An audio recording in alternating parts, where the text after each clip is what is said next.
와치부. 이 시간에는 너무나 부러운 일본 노벨 과학상 수상을 살펴보겠습니다.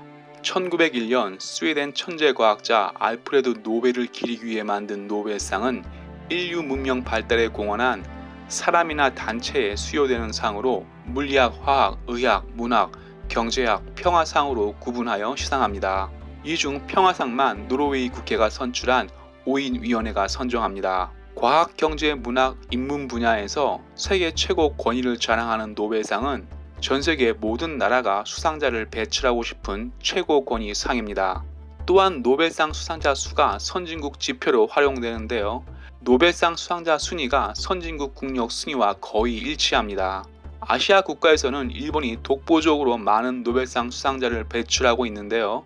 일본은 과학 분야에서 물리학 11명, 화학에서 8명, 한국이 자랑하는 의학 분야에서도 무려 5명이나 노벨상 수상자를 배출해 24명이나 노벨상 수상자를 배출했습니다. 문학 분야에서도 일본은 2명을 배출해 일본 문학 우수성을 자랑했습니다.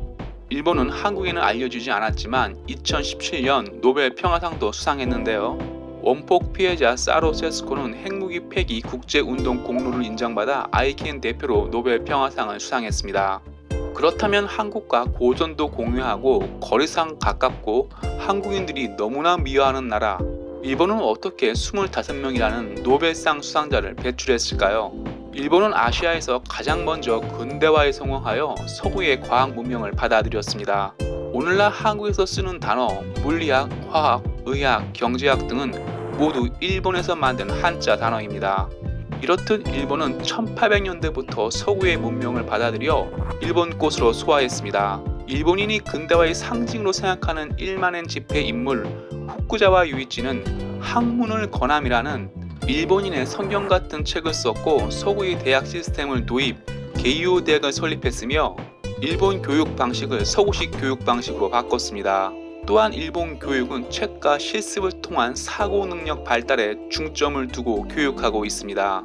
실제로 일본인은 아시아 국가 중에서 가장 많은 책을 읽는 국가이고 미국, 이스라엘과 더불어 세계에서 가장 많이 책을 읽는 나라입니다. 미국, 이스라엘, 일본인은 1년에 50에서 60권 정도 책을 읽는 것으로 알려졌는데요. 이는 한국인이 1년간 읽는 책 8권과 비교하면 엄청난 차이가 납니다. 일본인은 실습을 통해 이론을 확인하는데요. 이는 분석하고 사고 능력을 연마해 실수를 반복하지 않게 합니다.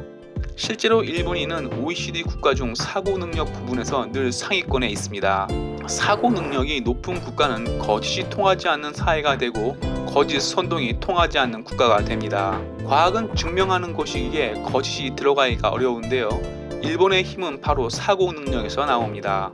일본 제품을 오래 써보고 유심히 관찰하면 일본인 사고 능력은 대단하다고 생각하실 겁니다. 마지막은 일본인 장인 정신입니다. 일본인은 작은 부분에도 오랜 시간 연마하는 전문가가 있는데요. 대를 이어 오랜 시간 연마하는 전문가도 있어 증명하는 과학 분야에 강합니다. 재미있는 예로 볼펜은 중국이 가장 많이 만들지만 볼펜 핵심, 볼펜 볼은 중국에서 만들지 못합니다. 일본 노벨상 수상을 보면 너무나 부러운 것은 사실입니다. 하지만 노벨 과학상은 하늘에서 뚝 떨어지는 것이 아닙니다. 한국인도 지금보다 책을 많이 읽고 실습을 해 이론을 확인하고 사고 능력을 향상시켜야 합니다. 그래야 반드시 증명해야 하는 노벨 과학상을 받을 수 있습니다. 일본 노벨 과학상 수상은 참 부럽습니다. 부러움은 지는 건데. 와튜 마치겠습니다. 유익했다면 구독, 좋아요, 알람 설정 부탁합니다.